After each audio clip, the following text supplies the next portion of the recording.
Mais uma vez, sejam todos bem-vindos a este nosso canal Espírita. Como vocês já sabem, canal este destinado a pequenos estudos espíritas para todas aquelas pessoas que têm interesse em conhecer o assunto, mas que às vezes não têm coragem de ir a um centro espírita para ouvir, não é isso? Hoje, o tema de hoje é muito interessante. Chama-se Reencarnação na Bíblia. Ouviram bem? Reencarnação na Bíblia é o que nós vamos estudar hoje. Mas antes de mais nada, antes de começar, eu quero pedir a todos os irmãos, mais uma vez, que não se esqueçam de se inscrever no canal. Inscrever, aperte o botão inscrito, o botão daquela tecla todas, compartilhem, comentem, todas as opiniões respeitosas serão sempre bem-vindas e respondidas. Como eu já disse, desde que respeitosas, né? Então, meus irmãos, a partir de hoje o tema é esse, reencarnação na Bíblia. Por quê? Porque é um fato que está na Bíblia.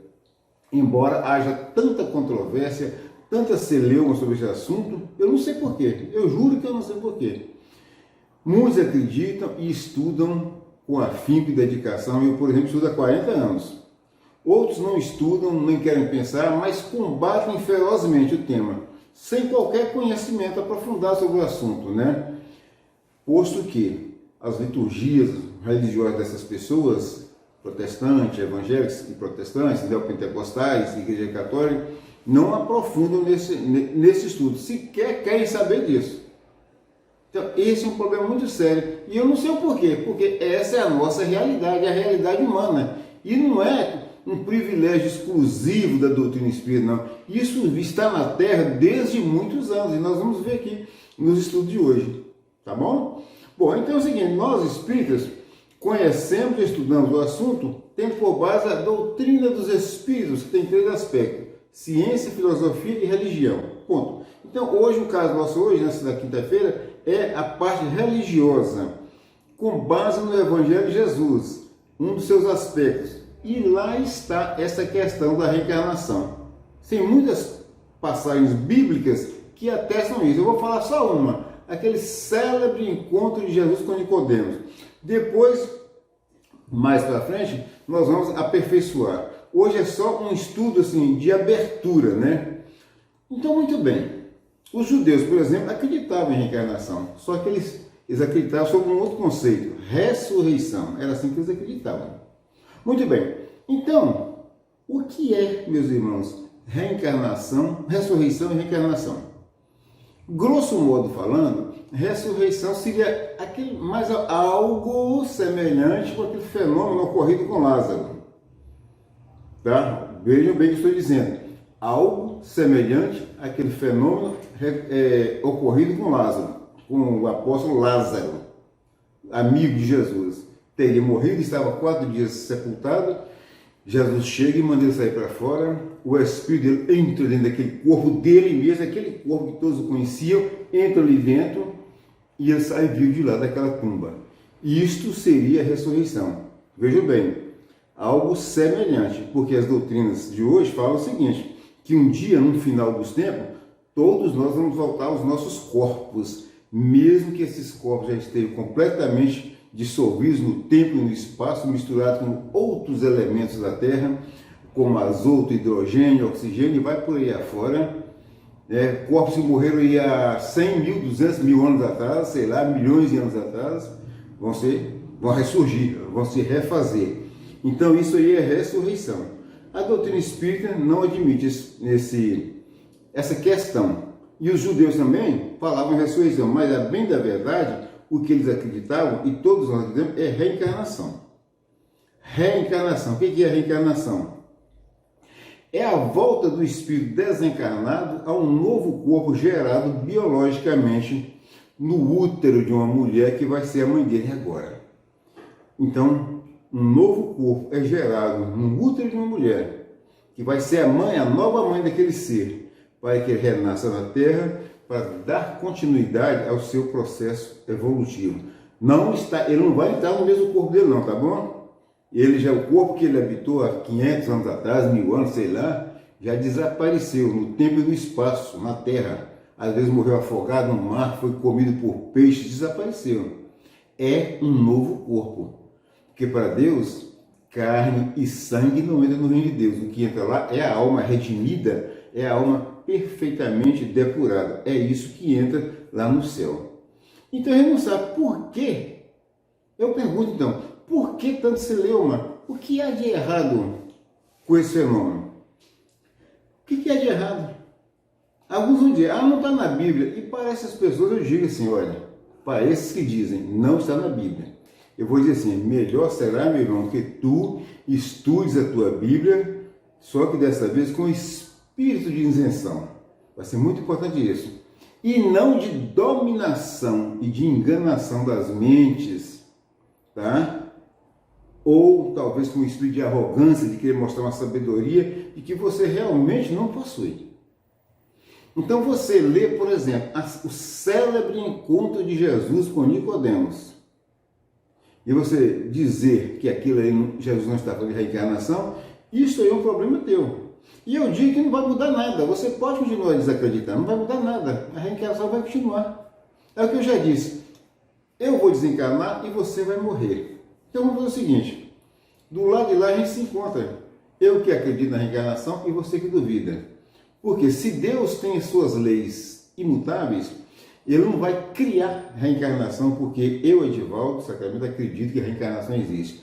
Tampouco Deus não vai destruir a reencarnação, esse processo divino que Ele criou, porque você e meu irmão evangélico ou católico não acredita que existe, né? Então a gente pode deixar o tempo passar, que a morte para você ou o desencarne para mim chegue, e um dia a gente vai descobrir isso lá, tá? Com mais tranquilidade, sem celeuma, sem briga, sem nada, né?